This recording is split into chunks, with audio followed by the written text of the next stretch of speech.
quando Jesus resumiu o mandamento e ele disse: amai a Deus sobre todas, vamos lá? E ao teu próximo como a ti. Queridos, se a gente conseguisse cumprir isso verdadeiramente, nós cumpriríamos todos os demais. E é sobre isso que a gente vai falar um pouco nessa noite. A vida dos cristãos. Quando o pastor me convidou, eu me lembrei, se você está com sua Bíblia, seja ela papel ou digital, abra lá em Atos capítulo 2. E a gente vai meditar em 10 versículos apenas, do 37 ao 47.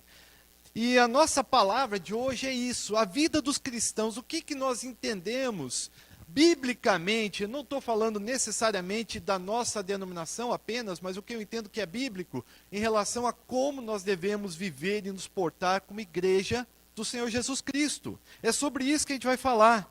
Mas eu também não quero deixar de dizer que eu gosto demais de ser um pastor batista. Eu gosto demais de pertencer ao povo batista. Eu creio que a nossa denominação é uma denominação saudável, bíblica. A gente tem as nossas falhas e desafios? Temos, claro que temos, mas a gente é uma denominação saudável. E nesse momento, antes ainda de iniciar a mensagem, eu quero agradecer à Igreja Batista Central aqui em Francisco Beltrão. Porque é uma igreja que eu já disse, repito e não canso de falar, uma igreja que nos acolheu, que tem apoiado a minha família, uma igreja denominacional que tem apoiado. Saibam disso, irmãos, é importante vocês saberem disso se ainda não sabem. Essa igreja participa no plano cooperativo, as obras de missões estaduais, o trabalho batista pelo Paraná, não só em questão de missões, mas em tantas outras coisas que acontecem, vocês fazem parte. Porque vocês contribuem com a denominação através do plano cooperativo. Vocês contribuem com a associação através do plano associacional. E isso é bom demais, porque isso indica que não só o pastor Alci, que eu sei que também crê nisso, mas vocês como igreja acreditam que nós podemos investir no ministério, na denominação, no trabalho cooperativo como Igreja Batista. Amém? É bom demais. Saibam, irmãos, eu não posso estender aqui, mas saibam que vocês, como igreja, participam do ministério carcerário espalhado pelo Paraná. Nós temos missionários que vão até as penitenciárias, vão aos presídios. Vocês fazem parte disso. Vocês fazem parte do trabalho lá no porto de Paranaguá, quando chega um navio.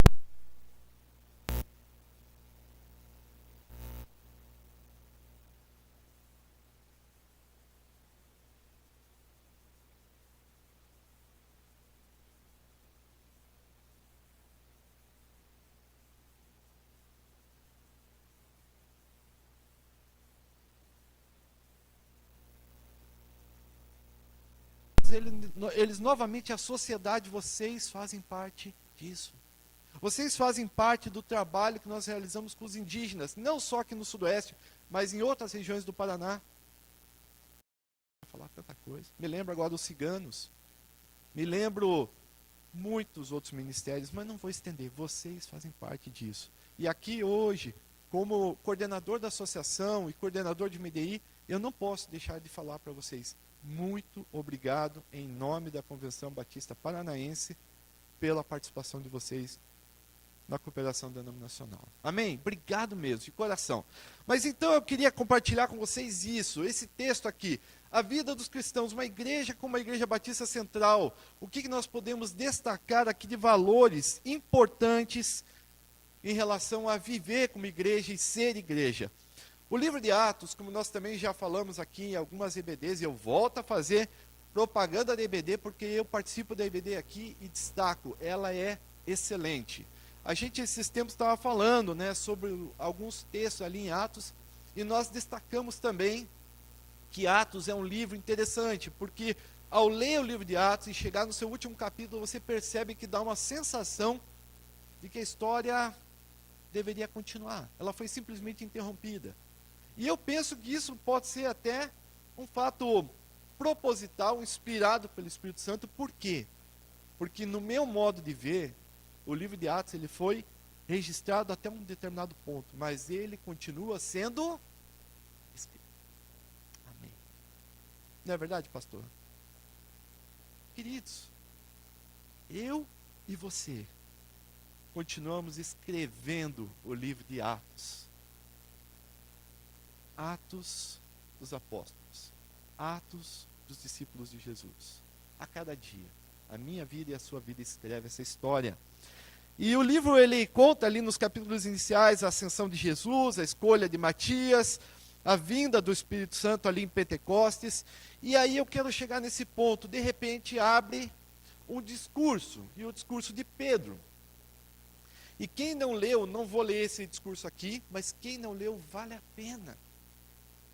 Alguns anos atrás, estudando a história de Pedro, como me chama a atenção, como esse discípulo foi transformado pelo amor de Jesus. Aquele discípulo impetuoso, aquele discípulo que tem um temperamento sanguíneo, aquele discípulo que afirmou para Jesus que nunca trairia e de repente ele trai Jesus 3 vezes. E a Bíblia relata que há uma troca de olhares e durante anos eu pensei que aquele olhar de Jesus era um olhar de recriminação, e depois de algum tempo o Espírito Santo trabalhou no meu coração e eu pude entender que não, no meu modo de ver hoje, aquele olhar de Jesus era um olhar de recomeço de uma história. Hoje eu creio que quando Jesus olhou para Pedro, ele no olhar pôde dizer, vamos recomeçar. E esse discípulo Pedro, transformado, impactado pelo poder de Jesus, do Evangelho, ele faz um discurso lindo. E eu queria destacar agora sim, entrando no texto, no verso 37, ali ao final do discurso ele diz assim, quando ouviram isso, o texto fala, os seus corações ficaram aflitos, e eles perguntaram a Pedro e aos outros apóstolos, irmãos, que faremos? Irmãos, que faremos? Ali, ó, a gente preparou ali, para vocês acompanharem, eu quero que seja bem ilustrativo. Igreja. Ao ler esse versículo, eu lembrei da minha história. Quando eu ouvi o Evangelho que transforma, quando eu fui exposto, houve um momento na minha vida em que eu me perguntei, o que eu farei? Ouvir o Evangelho é um privilégio. Sabemos que muitos ainda não foram alcançados. Mas é incrível você pensar também na responsabilidade. Quantos aqui, se não todos, já ouviram do Evangelho de Jesus? A partir daí você tem uma responsabilidade. Qual decisão você vai tomar? Você vai aceitar o Evangelho e reconhecer Jesus Cristo como Senhor e Salvador da sua vida? Ou não? É uma escolha. Deus em amor, porque Ele é um Pai amoroso, Ele deixa você tomar essa decisão. Ele não nos manipula, Ele não nos obriga, é uma relação de amor. Ele nos convida e deseja que nós o aceitemos, Jesus Cristo, como Senhor e Salvador, mas é uma decisão pessoal. Quantas vezes eu preguei o Evangelho para as pessoas, e a exemplo de um pregador, eu chegava em um determinado momento e falava assim, até aqui eu te trouxe. Até aqui eu te trouxe. Mas o próximo passo é teu. Até aqui, ó, eu consigo caminhar contigo, expor o Evangelho. Mas a decisão, se você aceita ou não, é sua. Pessoal. Gostaria eu de poder, muitas vezes, tomar a decisão, mas não posso. Mas vamos caminhar. E aí, Pedro, ali no verso 38, sigam comigo de maneira expositiva, Pedro responde, arrependam-se e cada um de vocês seja batizado em nome de Jesus Cristo para perdão dos seus pecados e receberão o dom do Espírito Santo de Deus. Pedro deixa claro a necessidade de arrependimento. Arrependam-se. Eu precisei me arrepender, eu precisei reconhecer, entender, compreender que eu era um pecador. Irmãos, como eu costumava ouvir, lá em Curitiba, na igreja que eu pastoreava, na Vila Zumbi, muitos falavam assim, pastor, Só o poder do evangelho para transformar a minha vida. Eles falam assim, eu era a curva de rio. Não sei quantos aqui conhecem essa expressão, né? Parar tudo de ruim é a curva do rio. Mas eu fui alcançado pela graça. E eu era assim. Um improvável que foi alcançado pelo amor de Deus. Olhando para a minha vida passada, para a minha juventude, final da adolescência, eu era um improvável. Não tinha como. Mas eu fui alcançado pelo amor de Deus. Vamos seguir. Porque houve arrependimento e conversão. E a partir daquele momento, as linhas da minha vida não eram mais guiadas pelo meu desejo, mas a minha vida foi transformada. E a minha vida e as linhas dela começaram a ser guiadas pelo Espírito Santo de Deus. Queridos, eu não vou nesse momento contar, mas todo o meu testemunho nem cabe aqui. Mas eu era um jovem que aos olhos da sociedade, aos olhos humanos, talvez bem-sucedido.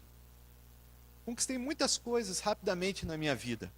Mas eu sei que muitas vezes quando eu punha a minha cabeça no travesseiro, ao final daquela noite, daquelas noites da minha juventude, eu tinha convicção de que eu não era feliz, eu não era completo, eu não era pleno, me faltava. E no dia seguinte eu acordava e corria atrás de coisas que não completavam a minha vida. Mas houve um dia em que eu orei, sozinho. E eu entreguei minha vida a Jesus. Irmãos, o Espírito Santo habitou em mim, habita em mim. E a minha vida foi transformada. Longe de ser perfeito. Minha esposa está aqui, depois vocês conversam com ela. Né, Jane? Mas alguém que tem buscado seguir as orientações do Espírito Santo de Deus a cada dia. Alguém que entregou a sua vida para a obra do Senhor. E o texto segue dizendo, 40, com muitas outras palavras, os advertia, insistia com eles, salvem-se desta geração corrompida. E é para isso que eu vivo hoje, para anunciar para o povo que está lá fora, sofrendo, sem esperança, que eles precisam se arrepender e salvar-se, que há uma geração corrompida que precisa ser alcançada. E o verso 41 diz assim, e os que aceitaram a mensagem foram batizados, e naquele dia houve um acréscimo de cerca de 3.000 pessoas. E eu destaco aqui que o poder do Espírito Santo operou naquele dia. O poder do Espírito Santo operando maravilhas. E esse Espírito Santo que agiu naquele dia é o mesmo que age hoje e ele é eterno. O Espírito Santo é poderoso para fazer infinitamente mais do que aquilo que nós sonhamos, pensamos, desejamos. O poder do Espírito Santo pode impactar inúmeras famílias em Francisco Beltrão. O poder do Espírito Santo pode fazer com que cada dia mais essa igreja seja fortalecida no seu chamado e tantas outras coisas. Mas eu quero dar uma ênfase agora a partir do verso 42. E eu queria chamar você a atenção, tente se lembrar agora, eu contei um pouquinho da minha experiência. Como é que foi a tua conversão? Como foi o dia que você recebeu o Espírito Santo? Você entregou a tua vida a Jesus? O que mudou? Eu não posso falar isso sem dizer que se nada mudou na tua vida, há algo de estranho e errado. Porque há necessidade de uma transformação. Eu não combinei, mas permito falar, baseado no testemunho. Eu vejo o Carlos aqui olhando para mim. E o Carlos falou para mim algumas vezes, pastor, eu fui impactado, eu fui transformado. E eu vejo no Carlos um homem que está sendo transformado a cada dia pelo poder do Espírito Santo. Amém, Carlos? Né? Talvez outro improvável como eu, né? Daqueles que a gente olhava uns 10 anos atrás e falava assim, ixi, mas o Espírito Santo é poderoso e nos alcançou. Louvado seja Deus. E aí a gente aceitou a Jesus, recebeu o Espírito Santo, e nós passamos a fazer parte de uma nova vida com Cristo e com a igreja. E esse texto vai nos orientar algumas coisas sobre isso. Eis que tudo se fez novo, assim foi na minha vida. Né, o texto bíblico, as coisas velhas ficaram para trás, e eis que tudo se fez novo. Você é uma nova criatura. E o destaque de hoje é isso. Como você pode viver como uma nova criatura? E esse texto vai destacar alguns pilares de como nós devemos viver. Né? E um desses pilares, ele está ali no texto de Atos, pode passar mais um, nós vamos falar sobre os pilares de como nós devemos viver. Esse texto é precioso, irmão, destaque na sua Bíblia. E a primeira coisa que eu aprendo ali, vamos ler, no verso 42, e eles se dedicavam ao ensino dos apóstolos e à comunhão, ao partir do pão e às orações. E quando eu vejo isso, eu quero destacar algo precioso na sua igreja, a Igreja Batista Central, aqui em Francisco Beltrão. Vocês têm uma igreja, são uma igreja que valoriza o estudo da palavra de Deus. Irmãos, eu falo isso de coração e de verdade. O pastor Alci está chegando aqui há pouco tempo, mas eu tenho convicção que ele pensa como eu. Amados, é um privilégio vocês terem, perdão de comentar, mas é verdade, o irmão Guilherme como professor de escola bíblica dominical. Eu tive inúmeros professores de escola bíblica dominical, mas eu tenho que destacar o irmão Guilherme. Conhecedor da palavra, tem o dom do ensino, a aula aqui é excelente, aqui se aprende a palavra de Deus. Então, eu vejo aqui na Igreja Batista Central uma igreja que valoriza o estudo da palavra. E meus irmãos, eu falei esses dias para minha esposa e falo para vocês, guardem isso no coração. Eu gosto demais de louvar a Deus, claro que eu gosto. Como é bom a gente louvar a Deus, como é bom a gente ouvir um hino, um cântico, muitas vezes mexe com as nossas emoções. Mas quando as tempestades da vida vêm sobre nós, quando os desertos da vida nós temos que atravessar muitas vezes, sabe o que sustenta a gente? É a palavra. Eu sou prova disso. É a palavra. É bom louvar, é bom cantar, mas quando vem aquele momento difícil, o que vai dar convicção e fé para você passar é o conhecimento da palavra. E aí você começa a perceber quantos versículos você memorizou e nem sabia, quantos versículos você conhecia, mas não lembrava. É nessas horas. A palavra de Deus é que sustenta. Por isso essa igreja ensina a palavra. Por isso que quando eu me converti, meus irmãos, minha família não entendia, mas eu passava horas no meu quarto lendo a Bíblia. Eu tinha prazer de ler a palavra. Estudei muito. E falo isso porque eu tinha e tenho prazer em estudar a palavra de Deus. Porque ela transforma a minha vida no dia a dia. Amém, igreja? Posso ouvir um amém de verdade? Amém? Você ama a palavra? É isso aí. Outro destaque aqui, além da palavra, era uma igreja que tinha prioridade na comunhão. E amém, eu vejo isso em vocês também. Uma igreja que está junto, uma igreja que tem prazer em estar junto, que valoriza estar junto e mantenham isso e cresçam nisso. Comunhão.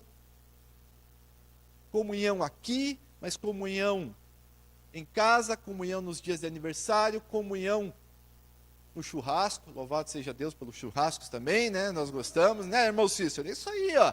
Comunhão onde for, vamos estar juntos, vamos passear, vamos para o parque, vamos fazer um passeio junto, vamos estar juntos, ter alegria em ter comunhão. Eu não quero só enfatizar, mas quando eu também aceitei a Jesus e até hoje, eu gosto de estar em comunhão. Eu gosto de chegar mais cedo no culto. Vocês já perceberam, né? Sabe por quê? Só para ter a alegria de poder conversar um pouquinho que seja com cada um de vocês. Eu gosto. Eu sempre fiz isso. Lá em Curitiba, enquanto a gente morava lá e estava congregando lá, eu, minha esposa e minha família, a gente era assim. De repente estava lá de bobeira em casa, quem que nós vamos visitar? A gente era assim. Quem que a gente vai estar junto? E a gente tem prazer em estar junto com o povo de Deus. Fortaleçam isso. Último pilar desse versículo é a oração. Veja, vocês também dão ênfase à oração. Quarta-feira aqui tem um culto de oração. E é bênção. Você crê que... Perdão. Você crê que o Senhor responde às orações, sim ou não? Então vem orar. Ah, mas eu oro em casa. Ora em casa, mas ore aqui com o povo de Deus também. Irmãos, eu tenho várias lembranças de orações que foram respondidas pelo Senhor, que nós fizemos nos cultos aqui em quarta-feira. Amém? Inúmeros testemunhos. Eu tenho inúmeros testemunhos que preciso ir. Porque se eu não for, quem é que vai? E inúmeras vezes eu fui. Tivemos experiências tremendas com o poder de Deus. Porque a gente decidiu obedecer o chamado. E um dia Deus nos chamou aqui para o Sudoeste. E eu falei recentemente em algumas reuniões que eu tenho participado da Convenção Batista Paranense, hoje o nosso coração é Sudoeste. Eu estou aqui, eu aprendi a amar essa região. Eu choro por essa região. Eu trabalho por essa região. Eu sou apaixonado por esse povo, porque eu desejo que o Evangelho seja espalhado pelo Sudoeste. Irmãos, Deus está chamando um povo para fazer diferença aqui, uma nova geração. Você pode olhar para o Sudoeste e falar assim, tem poucas igrejas, o trabalho batista é pequeno, não há muito o que fazer. Ou você pode olhar para tudo isso e falar assim, amém! Olha quantas coisas nós podemos fazer no Sudoeste do Paraná. E eu enxergo dessa forma. Louvado seja Deus, porque nós temos muito trabalho a ser realizado aqui. E juntos nós podemos fazer. Como é a nossa divisa? Jesus, a esperança que transforma. E nós precisamos avançar.